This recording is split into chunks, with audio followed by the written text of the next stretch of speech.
नमस्कार। आज हम बात करेंगे भारत के उन आंदोलनों की, उन संघर्षों की जिन्होंने मिलकर आज के भारत की कहानी लिखी है। तो चलिए एक सवाल से शुरू करते हैं। जब हम इतिहास की बात करते हैं तो क्या सिर्फ एक बड़े स्वतंत्रता संग्राम की तस्वीर दिमाग में आती है, या फिर इसमें कई छोटी छोटी लेकिन बहुत मजबूत आवाजें भी शामिल हैं? तो इसी को समझने के लिए हम देखेंगे संघर्ष की इन अलग अलग धाराओं को। पहले बात होगी आदिवासी विद्रोहों की, यानी जल जंगल जमीन की लड़ाई। फिर किसान आंदोलन, अपने हक की लड़ाई। इसके बाद जन आंदोलन जो पूरे राष्ट्र की आवाज बने। और आखिर में हम देखेंगे कि इनकी विरासत आज भी कैसे हमारे साथ है। चलिए शुरू करते हैं। तो सबसे पहले बात करते हैं जमीन के असली रखवालों की, आदिवासी समुदायों की। उनकी लड़ाई बहुत पुरानी है, अपनी स्वायत्तता के लिए, अपने संसाधनों के लिए। ये जो टाइमलाइन है ना, ये एक बहुत ज़रूरी बात बताती है कि आदिवासी प्रतिरोध कोई एक दो दिन की घटना नहीं थी। ये तो सदियों तक चला एक लंबा संघर्ष था औपनिवेशिक शासन के खिलाफ। 1778 का पहाड़िया विद्रोह हो या 1922 का रंपा विद्रोह, हर एक की अपनी एक कहानी है। अब जरा इन तीन बड़े विद्रोहों को देखिए। इनमें एक कॉमन पैटर्न दिखता है, चाहे वो बुद्धो भगत के नेतृत्व में हुआ कोल विद्रोह हो जो ब्रिटिश नीतियों के खिलाफ था, या सिद्धू कान्हू का संथाल विद्रोह जो जमीन छीने जाने के खिलाफ था, या फिर बिरसा मुंडा का आंदोलन। सब में एक ही बात थी, अपनी पहचान और जीवन शैली बचाने की लड़ाई। और अब बात करते हैं एक ऐसे आंदोलन की जिसकी गूंज आज भी सुनाई देती है। उलगुलान, मतलब महान हलचल। ये बिरसा मुंडा का आंदोलन था। और ये सिर्फ एक विद्रोह नहीं था, ये आत्मसम्मान की एक बहुत बड़ी लड़ाई थी। और इसी उलगुलान का नारा था अबुआ राज, मतलब हमारा राज। सोचिए कितना शक्तिशाली नारा है। ये सिर्फ एक स्लोगन नहीं था, ये अपनी जमीन, अपने जंगल, अपनी संस्कृति पर अपने हक की मांग थी। और यही मांग आज भी कई आंदोलनों को प्रेरणा देती है। तो ये थी आदिवासियों की कहानी। अब संघर्ष की एक और धारा से जुड़ते हैं, किसानों के आंदोलन। इनकी लड़ाई का मुख्य कारण था आर्थिक शोषण।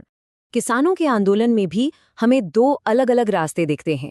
एक तरफ गांधी जी के तरीके थे, अहिंसक सत्याग्रह जैसे चंपारण और खेड़ा में हुआ, और दूसरी तरफ कम्युनिस्ट नेतृत्व में हुए आंदोलन जैसे तेभागा और तेलंगाना, जो ज्यादा रैडिकल थे। रास्ते भले ही अलग थे, लेकिन मंजिल एक ही थी, किसानों का हक। बारडोली सत्याग्रह की कहानी तो कमाल की है। ये इस बात का सबसे बड़ा सबूत है कि जब किसान एक हो जाएं तो क्या हो सकता है। सरकार में अचानक टैक्स बढ़ा दिया, बस फिर क्या था। सरदार पटेल के नेतृत्व में सब किसान एक हुए, सत्याग्रह किया, और नतीजा सरकार को झुकना पड़ा। ये थी एकता की ताकत। और पता है, किसानों की ये लड़ाई सिर्फ इतिहास की किताबों तक ही सीमित नहीं है। तेलंगाना के संघर्ष से लेकर हाल के टिकरी बॉर्डर के आंदोलन तक ये सिलसिला आज भी जारी है। हाँ, शायद तरीके बदल गए हैं, लेकिन मुद्दे कहीं न कहीं वही है। तो अब तक हमने दो धाराओं की बात की, आदिवासी और किसान। अब सोचिए, जब ये दोनों धाराएं और इनके साथ आम जनता की धारा भी मिल गई तो क्या हुआ?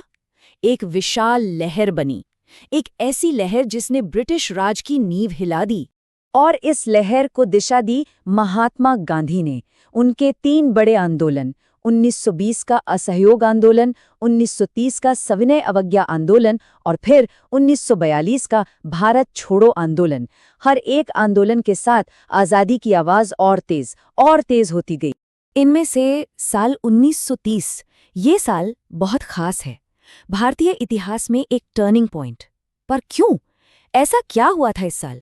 क्योंकि इस साल शुरू हुआ था सविनय अवज्ञा आंदोलन, सिविल डिसोबीडियंस। और इसकी सबसे यादगार तस्वीर है दांडी मार्च की। सोचिए, मुट्ठी भर नमक ने एक पूरे साम्राज्य को चुनौती दे दी थी। ये अहिंसा की ताकत थी जो पूरी दुनिया ने देखी। तो आदिवासी विद्रोह, किसान आंदोलन, जन आंदोलन, इन सब की विरासत क्या है? क्या सबक मिलता है हमें इस पूरे इतिहास से? अच्छा, एग्जाम के लिहाज से कुछ चीजें बहुत जरूरी हैं, जैसे बिरसा मुंडा का मतलब है उलगुलान और नारा था अबुआ राज, या मानगढ़ नरसंहार जिसे राजस्थान का जलियांवाला बाग भी कहते हैं। संथाल विद्रोह का नाम आते ही सिद्धू कान्हू याद आने चाहिए। ये कनेक्शंस याद रखना बहुत जरूरी है। और इसी तरह किसान आंदोलनों में भी फर्क समझना जरूरी है। कौन से गांधीवादी तरीके से हुए, जैसे चंपारण, खेड़ा, बारदोली, और कौन से कम्युनिस्ट विचारधारा से प्रभावित थे, जैसे तेभागा और तेलंगाना। और इनके अलावा चिपको जैसे पर्यावरण के लिए हुए आंदोलन या फिर डॉक्टर अंबेडकर के नेतृत्व में हुए दलित आंदोलन भी थे। इन सब का मकसद एक ही था, न्याय और अधिकार। तो आखिर में एक सवाल छोड़ जाते हैं, जमीन, अधिकार और न्याय की ये जो लड़ाई है, ये आज भी कहीं न कहीं जारी है। इन सारे ऐतिहासिक संघर्षों की गूंज आज भी हमारे चारों तरफ है। सवाल बस ये है कि क्या हम उसे सुन पा रहे हैं?